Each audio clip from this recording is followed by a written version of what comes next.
श्री स्वामी समर्थ. जय श्रीकृष्ण. नमस्कार मित्र आणि मैत्रिणींनो, तुम्हा सगळ्यांचं स्वागत आहे आपल्या यूट्यूब चॅनलमध्ये. तर मित्रांनो, आज आपण अशा एका सेवेबद्दल बोलणार आहोत की जी सेवा करून तुम्हाला तुमचं अख्खं आयुष्य बदलता येऊ शकतं. मित्रांनो, उद्या आहे श्रीकृष्ण जन्माष्टमी आणि या जन्माष्टमीला काही विशेष अशी सेवा तुम्हाला तुमच्या घरामध्ये करायची आहे. तर घरातील प्रत्येक महिलांनी आवर्जून ही सेवा तुमच्या घरामध्ये नक्की करायची आहे. त्यामुळे तुमच्या घरामध्ये सुख, शांती आणि समृद्धी तुमच्या घरामध्ये येत असते. आणि ही विशेष अशी सेवा आहे ती म्हणजे श्रीकृष्ण अर्थात भगवान विष्णू संदर्भात. कारण की आपण तर जाणताच की भगवान विष्णूंचाच अवतार आहे श्रीकृष्ण. तर मित्रांनो, प्रत्येक भक्ताच्या जीवनात अपार आनंद आणि भक्तिभाव असतो, तो म्हणजे श्रीकृष्णांसाठी.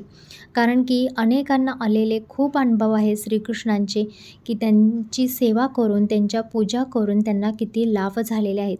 प्रत्येक घरामध्ये श्रीकृष्णांची पूजा ही श्रीकृष्ण जन्माष्टमीला होतच असते. तर आपण देखील या दिवशी उपवास करायचा आहे.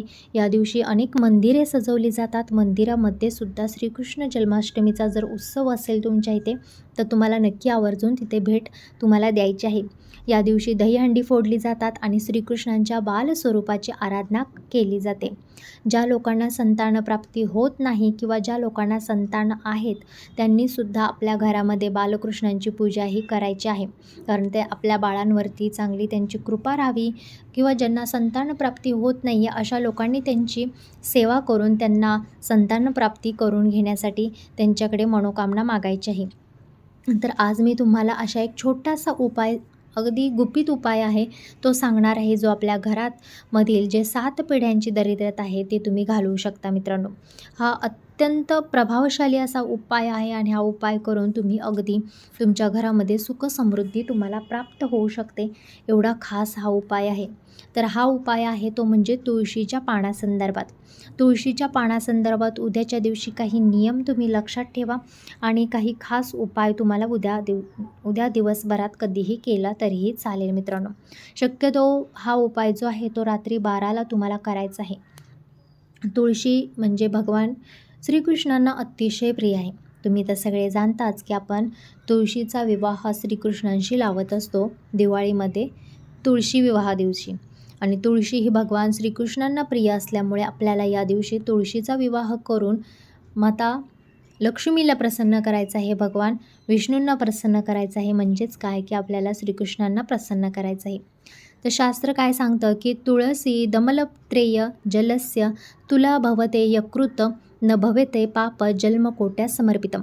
म्हणजे काय, तर तुळशीचे एक पान जर आपण श्रीकृष्णांना अर्पण केले तर जन्मोजन्मीची पापे जी आहेत ती आपली नष्ट होत असतात.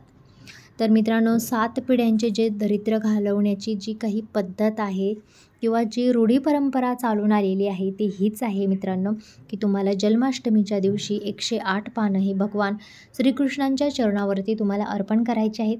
आणि तेव्हा जी श्रीकृष्णांची जी नावं आहेत 108 ती तुम्हाला घ्यायची आहेत. त्याचसोबत आपल्या विष्णू सहस्त्रनामामध्ये ती पूर्ण नामावली आहे ती तुम्हाला बोलायची आहे. जर घरातलं कोणी एक बोलत असेल तर तुम्ही 108 वेळा जी काही पानं आहेत ती तुम्हाला श्रीकृष्णांच्या चरणावरती अर्पण करू शकता. जर तुम्हाला अडीअडचण आली असेल, ज्या लोकांना 4था दिवस आला असेल शुक्रवारी, त्यांनी 12ला अंघोळ करून ही सेवा करू शकता. कारण की 12 नंतर आपला 5वा दिवस चालू होत असतो.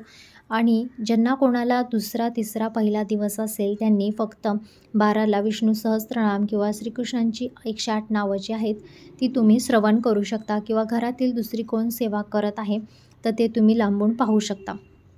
दुसरं म्हणजे आपल्या पूर्वजांच्या काही अपूर्ण कर्मामुळे किंवा त्यांच्या चुकीमुळे आपल्यावर कधीकधी आर्थिक, मानसिक आणि कौटुंबिक अडीअडचणीचा प्रभाव आपल्यावरती येत असतो. आपल्यावरती अशा काही ज्या काही ग्रहदोष असतील ते आपल्यावरती त्याचा परिणाम जास्त बघायला भेटत असतो. आणि त्यामुळेच आपल्या जीवनामध्ये आपण कितीही कष्ट करा, कितीही श्रम करा, पण त्याला काही अर्थ राहत नाही आणि आपल्या घरामध्ये पैसा पाणी येत नाही. तर यालाच बोलतात काय, पितृदोष किंवा कुलदोष म्हणत असतात. तर हे सुद्धा घालवण्याचा चांगला उपाय म्हणजे जन्माष्टमीच्या दिवशी तुम्हाला एक तरी पान जे आहे ते श्रीकृष्णांच्या चरणावरती तुम्हाला अर्पण करायचं आहे मित्रांनो. श्रीकृष्ण जन्माष्टमीच्या दिवशी तुळशीचे पान श्रीकृष्णांना अर्पण करून ते घरात किंवा घरातल्या मंदिरात किंवा तिजोरीमध्ये तुम्हाला ठेवायचं असतं. त्यामुळे सुद्धा सांगितलं आहे की पिढ्यानपिढ्यांचे दोष, दरिद्र, शाप जो आहे तो नष्ट होत असतो. कारण या दिवशी श्रीकृष्ण स्वतः पृथ्वीतलावर येऊन आपल्या भक्तांच्या घरात शुभत्व व समृद्धीचा आशीर्वाद ते प्रत्येकाला देत असतात. ज्या घरामध्ये माता लक्ष्मी म्हणजे तुळशी संबंधीचे नियम पाळले जातात किंवा तिचीसुद्धा जिथे पूजापाठ केला जातो, तिलासुद्धा जिथे मानसन्मान दिला जातो, त्या दिवशी भगवान श्रीकृष्ण हे त्या घरामध्ये वावर करत असतात. हे लक्षात ठेवा पहिली गोष्ट. त्यानंतर मित्रांनो तुम्हाला काय करायचं आहे की शुक्रवारी सकाळी उठल्यानंतर, कारण शुक्रवारीसुद्धा माता तुळशीचा उपवास आहे, त्यामुळे तुळशीला या दिवशी तुम्हाला स्पर्श करायचा नाही. तिला हळद कुंकू वगैरे तुम्हाला लांबूनच व्हायचा आहे. फूल, अक्षता, जे काही निरंजन, उदबत्ती तुम्हाला तुळशीसमोर ठेवायची आहे आणि त्यानंतर तिला कच्चं दूध हे अर्पण करायचं आहे मित्रांनो. कारण तुळशी मातेचा सुद्धा उपवास असलेल्याच्या दिवशी तुळशीला चुकूनसुद्धा पाणी घालू नका मित्रांनो. कारण अशा ज्या काही छोट्या छोट्या चुका आपण करत असतो आणि त्यामुळेच आपण केलेले उपवासाचं, पूजेचं आपल्याला मग पूर्ण फळ हे मिळत नाही मित्रांनो. त्यामुळे या गोष्टी आवर्जून तुम्ही लक्षात ठेवल्या पाहिजेत. तर तुळस ही फक्त धार्मिकदृष्ट्या नव्हे तर औषधीसुद्धा आहे, आपल्या सगळ्यांना माहीतच आहे. आयुर्वेदात तर तुळशीचं स्थान हे प्रथम क्रमांकावरती आहे. रोगप्रतिकारशक्ती वाढवण्याचं काम असेल किंवा मन शांत करण्याचं काम असेल, ही माता तुळस करत असते. आपल्या घरामध्ये जर सतत नैराश्य येत असेल तर आपल्या घराच्या जवळपास किंवा घराच्या बाल्कनीमध्ये जर आपण एखादी तुळस आणून लावली तर त्याचा तुमच्या घरावरती किती सकारात्मकतेने परिणाम होत आहे ते स्वतः तुम्ही जाणवू शकेल तुम्हाला. त्यामुळे माता आणि भगिनींनो, तुम्हाला तुळस ही तुमच्या घरामध्ये आवर्जून लावायची आहे. जर ती तुम्ही श्रीकृष्ण जन्माष्टमीच्या दिवशी लावली तर तीसुद्धा तुम्हाला फायद्याची ठरणार आहे. धार्मिकदृष्ट्या तुळशीला माता देवी मानलं गेलेलं आहे आणि ती लक्ष्मी स्वरूपात आहे. लक्ष्मी ही श्रीकृष्णांची अर्धांगिनी स्वरूपात पूजली जाते. त्यामुळे श्रीकृष्ण तुळशी यांचे नाते हे अतूट आहे. त्यामुळे या दिवशी तुम्हाला तुळशी मातेला हा मान द्यायचाच आहे. तुम्ही श्रीकृष्णांची फक्त पूजा करत राहिलात आणि माता तुळशीकडे तुम्ही दुर्लक्ष केलं तर कुठे ना कुठे भगवान विष्णूंना, भगवान श्रीकृष्णांना तुमच्यावरती नाराज होऊ शकतात. त्यामुळे या दिवशी तुळशी मातेला हा मान तुम्हाला द्यायचाच आहे. तर मित्रांनो, सकाळी उठल्यानंतर सर्वप्रथम तुम्हाला आंघोळ स्नान केल्यानंतर त्याची देवपूजा केल्यानंतर माता तुळशीला तुम्हाला पूजन करायचं आहे. या दिवशी तुळशीचं एकसुद्धा पान तुम्ही तोडू नका. आदल्या दिवशी जी काही आहे ती पाने आणून ठेवा किंवा तोडून ठेवा.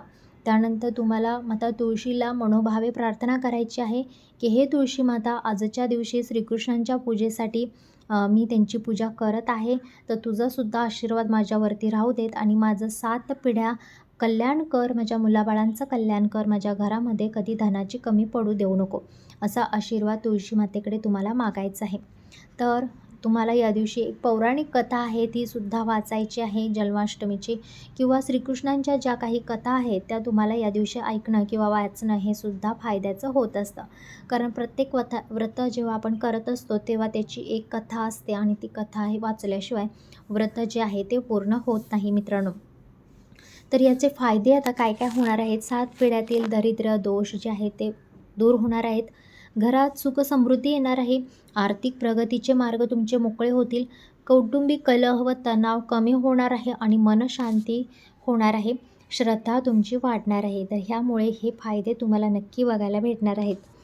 तर श्रीकृष्णाच्या जन्मोत्सवाला भक्त जे आहेत ते अगदी उत्साहाने ही जी काही श्रीकृष्ण जन्माष्टमी आहे ती साजरी करत असतात आणि प्रत्येकाच्या मनामध्ये एक वेगळाच भाव असतो, श्रद्धा असते. श्रद्धेने आणि भावपूर्ण जे काही आपण काम करतो त्यामुळे आपल्याला यश हे मिळत असतं. त्यामुळे मित्रांनो, मनामध्ये श्रद्धा आणि भाव ठेवून ही जी काही कामं आहेत ती तुम्हाला करायची आहेत, तेव्हाच तुम्हाला त्याचं पूर्ण फळ हे मिळणार आहे. म्हणूनच यंदाच्या जन्माष्टमीला तुळशीचं पान श्रीकृष्णांना अर्पण करून एकदा बघा. नक्की तुमच्या घरातील 7 पिढ्यांची समृद्धी वाढेल एवढा आशीर्वाद तुम्हाला श्रीकृष्ण देत असतात मित्रांनो. त्यामुळे जर माहिती आवडली असेल तर व्हिडिओला लाईक करा, शेअर करा, सबस्क्राईब करा. धन्यवाद.